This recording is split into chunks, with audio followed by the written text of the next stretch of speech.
Hey, yo, what's up, YouTube, man? It's your boy, Ashton Jackson. And in today's video, we're going to be talking about the Dallas Cowboys versus Las Vegas Raiders preview matchup. We're going to be going over the ways in which that the Dallas Cowboys can win this game tomorrow. And we're also going to be talking about the injury report. We got some good news, and we got some bad news as well. So before we hop into the video, I'd appreciate if you guys would like the video, subscribe if you're new, comment, and share my video with anyone who you think will enjoy my content.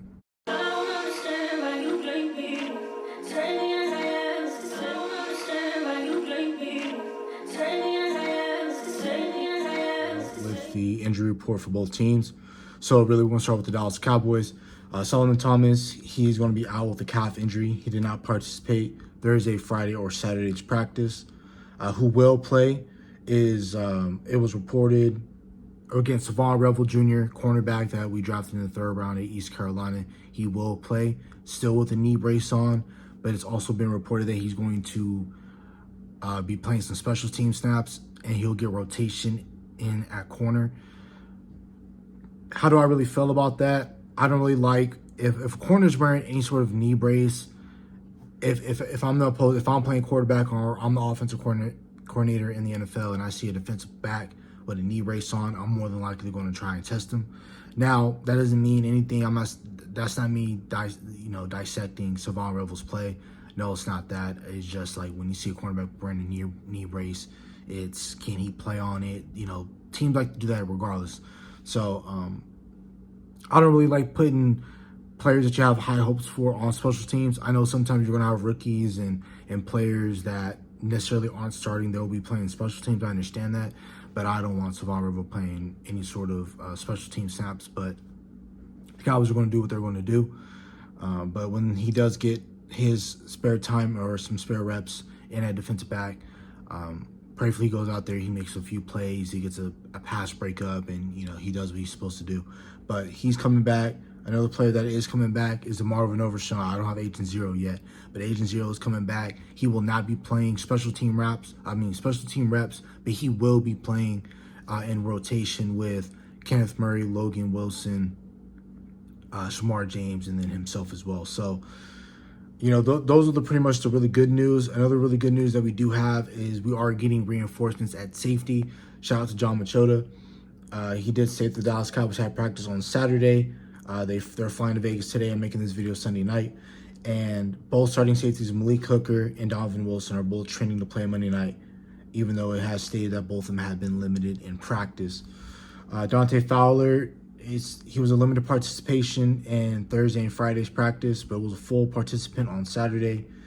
And then Elijah Clark was questionable. He didn't practice on Friday, but he was limited Thursday and Saturday. So that's Dallas Cowboys injury report for the Raiders. Of the guys that are listed on the injury report, the only person that is not going to be playing is their backup quarterback, Aiden O'Connell. I believe another player that's probably not going to be playing for him that I don't see right now on the injury report is Jackson Powers-Johnson. If he does play, he's dealing with an injury. But that's it, man. So let's get into the ways in which I believe the Dallas Cowboys can do to win this game.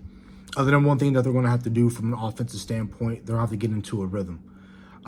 You are coming off of, prior to this game, we don't know what this game is going to look like, but prior to that Denver Broncos game, the Arizona Cardinals game, you were horrendous at the offensive side of the football. You couldn't get into a rhythm because you weren't doing what you were supposed to do on the offensive side of the football from a pass protection standpoint, not converting, not making plays, fumbling from your tight end. Your wide receiver was fumbling, and George Pickens. You had Javonte Williams fumble. Yeah, a lot of fumbles on that Monday night game and so forth, right? But we need to get into a rhythm in this game early and often. Let's run the ball. And if we're able to establish a run game and we're able to develop that and get Javonte Williams going and develop play action off of that, I think the Raiders are going to have a hell of a time trying to defend both of our dominant wide receivers in CeeDee Lamb and George Pickens. So, of course, let's get into a rhythm. And let's attack. This is not a good team offensively. But, again, the defense are going to have to show me something because we played a lot of offenses that were not great this season that looked like the greatest show on turf when they played against our defense. But that was prior to us getting upgrades and things of that nature. But defensively, this team is not good. They have a few bright spots outside of Max Crosby, of course. Devin White has been a really bright spot for them as well. They have another interior defensive lineman that's been playing well as well. But, Isaiah Palomar, you can attack him. Jamal Adams, you can still attack him. I'll talk about that in a little bit. That's my third point. But I know they got Eric Stokes. I know they got Darian Porter out on the outside. So I believe that you can get and attack this team in the secondary, but you just got to protect it up front, right? But really, my second point was just make sure that we're getting George Pickens and CD targets through the air. And after that, once we get those guys in the flow of the game, whoever gets targets after that, it doesn't really matter in my opinion, as long as they're efficient. But just those are the two guys that should be getting the ball, and that's about it, man. That third one being the third point, give Ferguson the matchup against Jamal Adams. Let's entertain that matchup again, even though Ferguson's a completely different player than what he was 2 seasons ago, right? And that matchup being completely different from what it was. But still, I need the Dallas Cowboys to get matchups, whether it's Beveren, whether we're motioning or we're getting Kavontae Turpin, whoever the case might be. Let's find the scrub and Jamal Adams in coverage, and let's make sure that Ferguson's one of those guys, Beveren, Spanford, Javonte Williams, whoever the case might be. Let's make sure that we're going out there and we're getting a mismatch on that. I just talked about Max Crosby. Let's make sure that we're dedicating help towards Max Crosby, because he is their Micah Parsons. He's the type of guy that if you let him go off and you don't dedicate a game plan, he can make things very difficult. Even when he's not getting to the passer, he's damn good in run defense. And also when he knows he can't get to the passer, with the length in which he does have, he's going to put his hands up. He can catch a few interceptions. He's lengthy enough to bat balls down. So we have to pay attention to that as well. But Terrence Steele will get the Max Crosby assignment, but that's why we need Jake Ferguson. We're going to need Javonte Williams chip in on Max Crosby as much as possible. I already talked about it. Run the ball. Let's lean on the Raiders. They're not that good defensively, in my opinion. And statistically as well, they're not that good. So let's make sure that we do that as well. Defensively, I'm going to talk about it a little bit more because of the reinforcements in which we do have. And again, Matt Eberflus is going to have to show me something. But defensively, for sure, that I know we still have a problem with, regardless of prior to the additions, we have to tackle in this game. I know that when DeMarvin Overshown is out there, Logan Wilson is out there, we're going to be able to make tackles. But for the most part, I need your corners. I need people to tackle against Brock Bowers and Ashton Jeanty, because, again, Brock Bowers is easily one of the best tight ends in the league. But Ashton Jeanty has been having a few good games in the NFL, but he hasn't been popping off like how he was last year in his last year at Boise, right? Or the last 2 years, 2023, he was really good as well. But you have to tackle these players, because if you don't, they can break one for long gains, and we can't really allow that to happen. Double Brock Bowers, he's their only weapon that they really have through the air. Trey Tucker is a very sneaky guy, so that's definitely somebody that can be their Wan'Dale Robinson. If you can't get home to Geno Smith, and even though they have a piss poorest offensive line, but if you're not able to get home on Geno Smith, he has time to throw. If we double Brock Bowers, Trey Tucker is a guy that can be their Wan'Dale Robinson. That was the New York Giants' tiny receiver that can get behind the defense.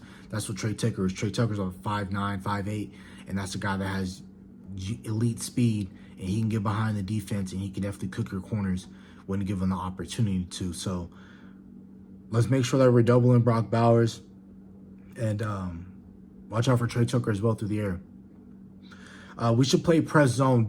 Let's not play soft zone where we're playing 5 to 7, 8 yards off the ball every single time, in which we do. I know it's not really going to change, but the reason why I say that is because the Raiders, again, they don't have anybody that really scares you at that wide receiver position. Brock Bowers, sure in the hell does, but Trey Tucker, he's solid. Like I said, gotta watch out for him, but he's not consistent. Dante Thornton Jr., that was a guy 6'5" out of Tennessee that I really liked during the draft process. 6'4", 6'5" receiver, hasn't panned out into the league and what he wanted to be.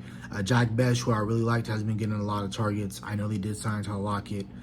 Again, a solid guy, sneaky dude, but nobody that really scares me. So if we're going to play zone, we can play zone, because Geno Smith has been terrible in man and zone and deciphering those type of defenses and making moves on those. Again, their offensive line is trash, and their offensive line is not good. DJ Glaze, Jackson Powers Johnson, I like him a lot better at center. The Raiders have him at guard. Colton Miller's a left tackle for them. Saw him get drafted. Solid player, but he's been having a down year. So if I'm the Dallas Cowboys, we should be able to win our matchups on the outside and especially interior. Because the Dallas Cowboys, the best part on their team right now on paper is their defensive tackle group right now. You got Quentin Williams, you got Oso Digizua, you got Kenny Clark, and then you got Pierre-Henri Winfrey, who's possibly going to be back next week, potentially, right? And then you got Donovan Ezra-Rock, who's coming along. You got Jadeveon Clowney, who's getting his sea legs up underneath him. Because remember, he didn't have a training camp. We signed him the second week of the season. So we're really depending on him. So those should be your two edges, Ezra-Raku, Clowney.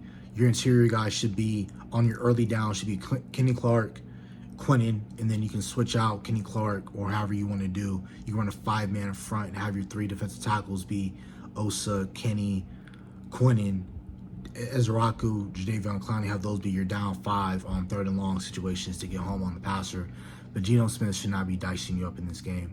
But knowing this defense, we have to watch out.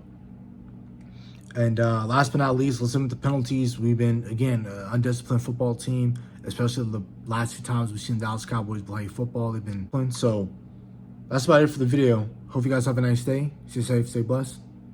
Bye.